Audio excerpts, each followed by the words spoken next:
বন্ধুরা দেখো আজকে এই টক দইটা এনেছে, এটা খুবই টেস্টি হয়। তোমরা দইটা খেয়ে দেখবে একবার, খুবই টেস্টি। এটা টক দই, দেখো বন্ধুরা কি সুন্দর টক দইটা। তোমরা ঘরে খেয়ে দেখবে এনে, খুবই টেস্টি আর খুবই গাঢ় হয়। এই দেখো বন্ধুরা কেমন গাঢ় টক দইটা, খুবই টেস্টি হয়। তো তোমরা ঘরে এনে খেয়ে দেখবে, এত সুন্দর দইটা, মানে এত টেস্টি বলার কথা না। তো তোমরা এনে খাবে, খুবই টেস্টি। খেয়ে বলবে কারা কারা এই দই খেয়েছো এর আগে, আমাকে জানাবে কেমন লাগলো না লাগলো। বন্ধুরা আমরা এই দই এনেছি, এখন আমরা এই দই দুটো খাবো। আগে একটা খেয়েছিলাম, আমার খুব ভালো লেগেছে, তাই জন্য ওর বাবাকে বলেছি আবার নিয়ে এসছে। দেখো আগে একটা এনেছিল, আমি খেয়েছিলাম অনেক দিন আগে, তো আমি এটা খেয়েছিলাম। আবার দুটো নিয়ে এসছে এখন।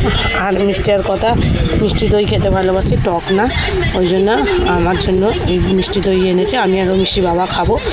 তো কারা কারা এই দই খেয়েছো আর লাইক আর শেয়ারে জানাবে কারা কারা এই দই খেতে ভালোবাসো, খুব টেস্ট হয়। তো টাটা, বাই বাই।